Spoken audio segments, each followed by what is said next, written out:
So let's dive into this whole idea that political collapse is inevitable in today's geopolitical climate, especially when we consider that NATO simply can't save Ukraine. Yeah, right. And it's interesting how this viewpoint blends historical reflections with current conflicts. It almost feels like drawing lessons from classical tragedy, doesn't it? Absolutely. I mean, take Dr. Nicolai Petro's book, The Tragedy of Ukraine. What classical Greek tragedy can teach us about conflict resolution? It really positions Ukraine's current state of unrest as something echoing the systemic downfalls of ancient times. Yeah, I get that. And isn't it fascinating how, in his analysis, he suggests that no matter how much military or political backing you have, like NATO's involvement or the US's aid, there's a fundamental, almost inevitable internal collapse. Exactly. It's like when you look at the layers of conflict, the historical internal political divisions, the external pressure from Western alliances, it's a complex tapestry, like a Greek tragedy unfolding. Definitely. Now, I'm curious though, do you think his perspective might be a bit too fatalistic? I mean, couldn't there be reforms or changes that could, steer things differently? That's a good point, and I see where you're coming from. But Petro argues that the current system of international alliances, particularly NATO's, is structurally flawed because it's based on military solutions that don't tackle the underlying political fissures. Right. So his message is that military aid, including that coming from powerful entities like NATO, might only be a temporary fix that masks deeper inherent problems? Yeah, exactly. Think of it like trying to patch up a leaky dam with tapes. The structural issues remain, and eventually the pressure builds up to a point where collapse becomes inevitable. Yeah. And this ties back into the update on the Russo-Ukrainian war then, right? With ongoing missile barrages and massive expenditures on modern warfare, the political underpinnings are, well, really shaky. Absolutely. It's like we're witnessing a domino effect. You have external forces intervening, yet internally there are deep political fissures that no amount of military intervention can fully address. Right, right.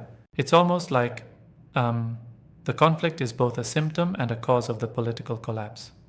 As internal divisions widen, external pressures intensify. Is that where you're headed? Spot on. And consider how the US involvement itself seems to be, well, compounding the issue. When the focus is on military backing rather than genuine conflict resolution, you end up with a situation where political dialogue is sidelined. Yep, I see that. Let me challenge that a bit.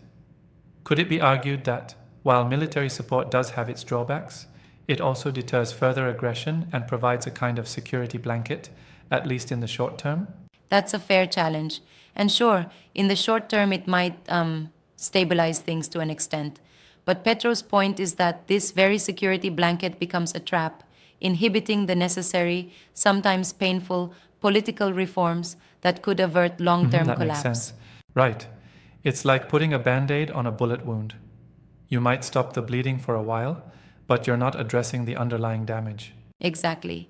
And it's that underlying damage, persistent political polarization, economic disparities, loss of sovereign decision making, that makes the collapse not just likely, but almost inevitable. Yep. There's also the idea that even if you have strong external alliances, their interest isn't necessarily aligned with the internal, national objectives of countries like Ukraine. Would you agree? Absolutely. It's like NATO's aim is to ensure its own strategic interests, not necessarily to foster genuine internal stability within Ukraine. There's a disconnect there. Absolutely. And what do you make of the argument that maybe this approach forces countries to adopt a sort of forced neutrality or initiate insider reforms in order to survive politically? That's an intriguing angle. In some respects, as external military backing wanes in efficacy, the nations themselves may have no choice but to go through some internal reckoning.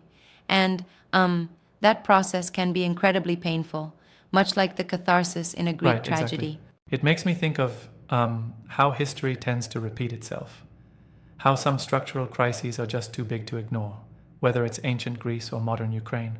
Definitely. And interestingly, Petro's perspective pushes us to reflect on these recurring themes in history.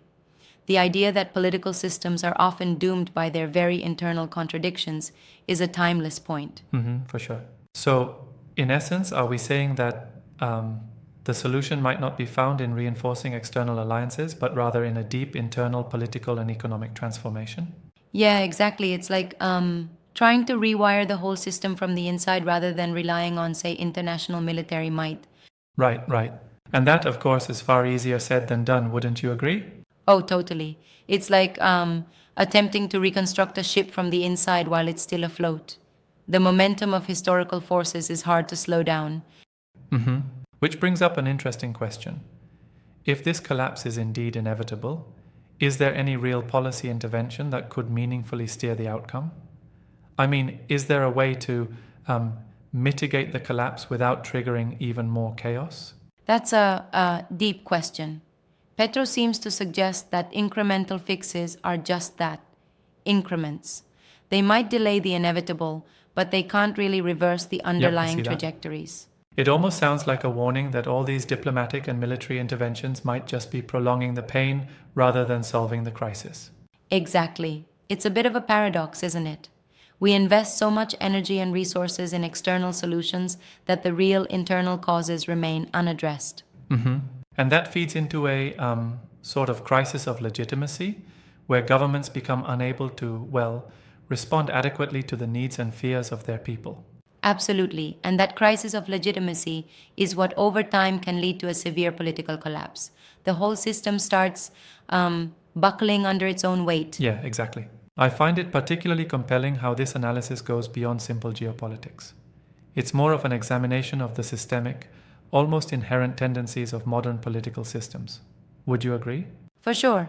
It's not just about Ukraine or NATO. It's about a broader pattern we've been seeing where global power structures are, well, coming under immense strain. Absolutely. And this raises the question of what alternatives we might see emerging. If not the old models of intervention, then maybe these nations will start to chart entirely new paths politically. That's a strong possibility. The idea of forced neutrality, a re-evaluation of international alliances, and even a return to more localized forms of power might just be the direction history takes. Right, yes. But isn't there a risk that, in the process of such radical restructuring, chaos might escalate further? I mean, can internal transformations happen without severe disruption? That's the million-dollar question, isn't it? The process is fraught with uncertainty and potential for chaos. Yet sometimes, as tragic as it sounds, such periods of upheaval are the only way to break free from the cycle of collapse and rebuild a more sustainable order. Yeah, absolutely.